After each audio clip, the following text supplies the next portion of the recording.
And that was Aaron Bolton doing a Dick Van Dyke version of Jolly Holiday. And that was from the motion picture soundtrack of Mary Poppins, of course. And the man himself is here with me now. Not Dick Van Dyke, although he is still with us. He's 95 years of age, believe it or not. But no, I've got Aaron with me now in the studio, or rather in his studio. Hello, Aaron. Thank you for joining me here on Showtime. Thanks for having me. How are you? I'm great. And, we all need to be entertained at the moment. And you've been doing a grand job, I must say, with goodness knows how many uploads to YouTube and some amazing videos of you doing some musical theatre numbers. But I'll come and talk to you about that in just a minute. We'll get on to that. Let me take you back to pre-pandemic days. I guess we're talking about a year, really. What did you used to do before you started uploading all these musical theatre videos? Well, I've been a full-time singer for the last 16, maybe 18 years. I'm 34 now. I started when I was 16. I basically used to do theatre stuff, musical theatre, things like that. And then I've been doing gigs as well. Pretty much anything that you can do to remain a full-time singer. So private functions, everything, whatever it takes. It's hard work, isn't it? And mostly nighttime work as well. Did you get a musical theatre school at all, or did you just kind of like self-educate? So I took a BTEC National Diploma in Theatre, which was just straight acting. I'd never had any singing lessons. I've had singing lessons. I've had 3 singing lessons in my life. And that was purely so I could pass a graded certificate so I could teach it later on in life, preparing for when I'm old and can't do it anymore. Which I'm getting pretty close to that now. Well, I was going to say, how are you making ends meet now? Because you must have been terribly affected by the pandemic with, no gigs happening, basically. At least not gigs in the flesh, so to speak. I know there's been stuff going on online. So I've been extremely, extremely lucky. I live near a place called Norwich in the UK, and it's on the East Coast. So I don't sound like I'm from there. I left for a long while and lost the accent. But in a place called Hopton, there's a place called Potter's Holiday and Leisure Resort. It's like a 5-star holiday resort, and their theatre is top of the range. They have celebrities come there. I've been very, very lucky in my life. I got to perform open for like Ollie Murs, Billy Ocean, The Overtones, some amazing acts at this one place. It's like a cruise ship on land, and luckily, because I've been there for on and off for about 12 years now, I was one of the very few performers in the UK that got to go on furlough. So I've been quite fortunate in that respect. A lot of my friends who do performance full time haven't been that lucky. So very, very, very lucky indeed. I mean, I first came across you. I need to tell people how I really you caught my attention. There's a Facebook group called the Musical Theatre Appreciation Society. Those people who are into musical theatre, a lot of people are aware of it, but there are 58,000 followers in that group. It's an amazing size group. It's probably one of the biggest groups on Facebook. And I saw you'd posted one of your videos, or at least a link to one of them on YouTube. And, let's face it, 95% of the stuff that gets posted up there is somebody like singing in their bedroom and, having a go and wanting a bit of feedback from everybody else, which is lovely. But it's not often that I do a double take, and I did a double take with you, Aaron, when I was listening to that post that you made, and I thought, is this just a fluke, or I started to listen to all of the others, and I was completely taken aback by the quality and your voice as well.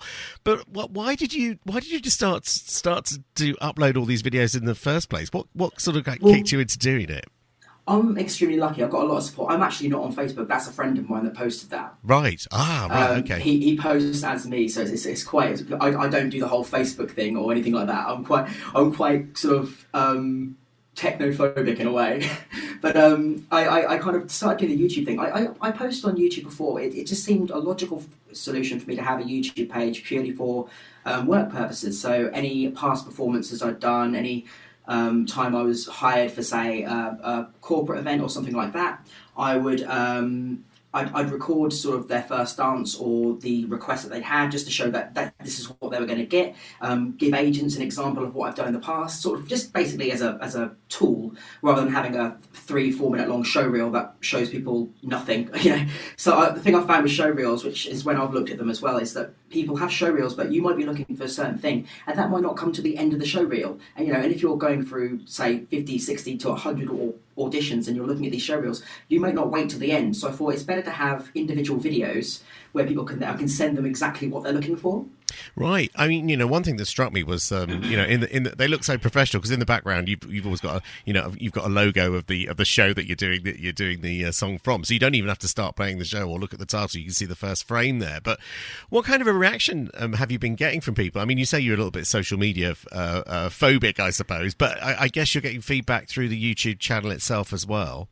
Yeah, so I mean, it's a very strange thing. So with the YouTube thing, because when you're used to performing in a theatre and you're used to getting the reaction, it's sort of been an evolution really of getting to sort of know the ways to do it. So I thought, well, I wanted to challenge myself. It was never really to any particular reason really. I was going to be stuck at home. I haven't done musical theatre songs for a long time because obviously when you start doing it as a gig, you don't tend to do a lot of musical theatre because they want sort of like the pop songs or rock songs or set sort of the popular songs of today. So when I started doing musical theatre, I thought, well, it's something I love, and how many songs could I possibly do? And it was meant to go on for about a month. Right. And it's now been over 300 days, and I've been posting every single day, and the reaction's been lovely. There's been literally, I don't think I've had any negative responses, any negative reactions, anything. It's been absolutely lovely, and it's made me realise how much I enjoy doing it. And actually now, I'd quite like to grow the channel and get some support, and sort of see how far I can take it because I love doing it. It's so fun. I did actually start to count the videos too because I thought, I'm going to start counting. Just say, is he really releasing one every day? And you know what? I got bored after about 100 and something, and I because the page kept filling up as I scrolled down. It kept filling up with more and more and more, and I was clicking on random ones, and I thought, no, I'm gonna look out for a few of my favourite songs. I have to say, I've been so impressed by them. I mean, you've got such a versatile voice. A lot of people say that, you know what, when people sing, they lose their accents, but actually, you have to actually put accents on when you sing, don't you? And I'm thinking of things like the Billy Elliot number, the Electricity you did from Billy Elliot. You've got to have a bit of a Geordie rounding to your vowels when you do that, and the Louis Prima accent that you put on for Jungle Book. You've got to have quite a versatile voice to do all this stuff, haven't you? Well, the thing is, one of the reasons I love doing this so much is that I get to sort of experiment and have some fun. And I have a rule, which is I give myself 2 takes for a song. So if I mess it up the first time, I have to get it right the second time, or that's the one I'm releasing. In theatre, you don't get a second chance, so I thought that's the best way of doing it. Well, that is, and so I mean, you don't even rehearse it or anything, or you just do the 2 takes. Is that what you're saying? So no, I record once a week for 2 hours, and in that time I get between 6 and 13 songs done. But on that week, I will sort of go through the songs as much as I can, and if I feel like, okay, those are perfect, I'll do those, and I just sort of hope for the best. You're not afraid to do a bit of miscasting either, are you? Because you're quite happy to gender swap. I mean, I was watching you do Paul from the Addams Family. Of course, Carrie Hope Fletcher did that in the West End. That little cheeky giggle of yours afterwards, I thought, was pretty amazing. Hocus Pocus, I Put a Spell on You. I mean, my goodness, that's one of my favourite movies ever. And trying to get that feeling of Bette Midler doing that. Did you have a lot of fun doing those 2 particular videos?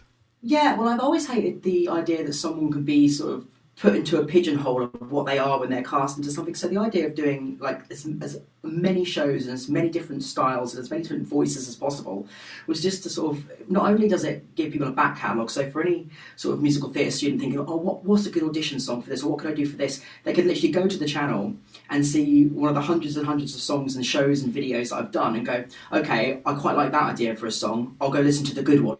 Yeah, I've got a bit of a challenge for you in that case, because I was having a little look down your list. Well, I didn't look down the list. I had to do a search because the list is so long. And I thought, well, has he done anything from Matilda? And I thought, oh yes, he has. He's done telly.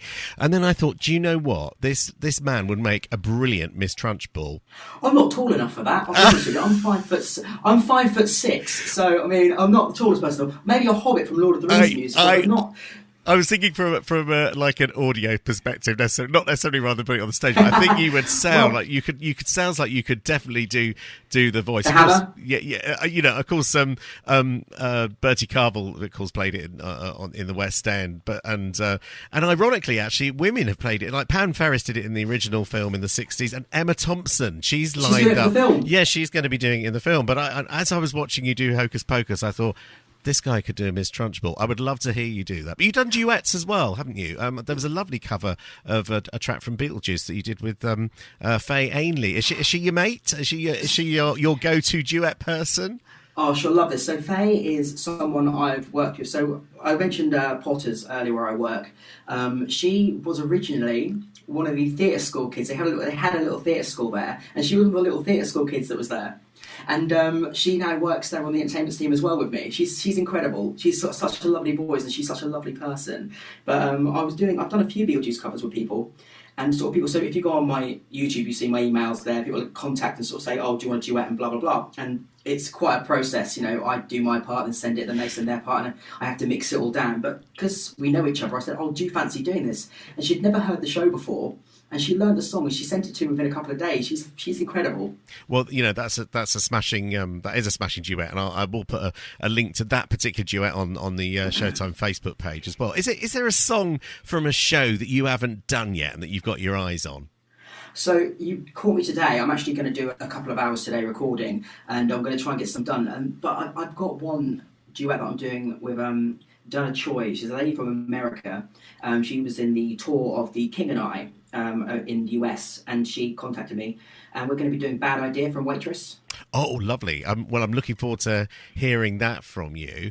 Have you got any plans for the future after, post-pandemic? Is it back to the stage for you as much as possible? Are you going to carry on uploading stuff? I want to go for as long as I can with this. It was only meant to be a month. I was then going to say, okay, well, I'll end it at the end of 2020. And then the third lockdown happened, and I thought, well, I'll carry it on then and see how long I can go for. Hopefully I can keep it going. When this pandemic terrible thing is over, hopefully I can get back on stage again. I'd like to start doing musicals again, but in order to do that, it's going to take a long process. I've been out of the game a while, so I'm hoping that maybe I can start doing musicals again, and if not, I'll carry on doing what I've been doing, which is working over at Potters and singing full time. Wonderful. I really look forward to hearing and seeing more of you on YouTube. If people want to know more about you, where can they find you? If they go onto YouTube and just type in Aaron Bolton or Aaron Sings Broadway, literally one of the videos will come straight up. I think it's because I've overloaded them with too many. But I'm hoping hopefully some people will come on there. If people subscribe and interact and watch, I upload this video every single day at 6 o'clock UK time, 6 p.m. and there's like a live chat so people can sort of chat away, request songs with me. I'm trying to make it a place where people can come and sort of, I'm not just going to be doing covers. I've done videos on like when I've done live gigs and sort of offering information up to people on how to get into the industry and how to work full time, because there's not a lot of information out there really that's very clear and concise. Well, there's nothing wrong with being at the top of a search list, let me tell you. A lot of people pay money for that. So, well done for that, Aaron. Well, it's only the top of the list if it's my name. Oh, well, there you go. Well, there you go. You never know, though. You never know. Try Googling yourself. Aaron Bolton, thank you so much for talking to me today on Showtime. It's been an absolute pleasure, and keep up the fantastic work, won't you? Thank you so much for having me. Honestly, it's so lovely. It's been genuinely lovely to be asked, so thank you so much. You're very welcome.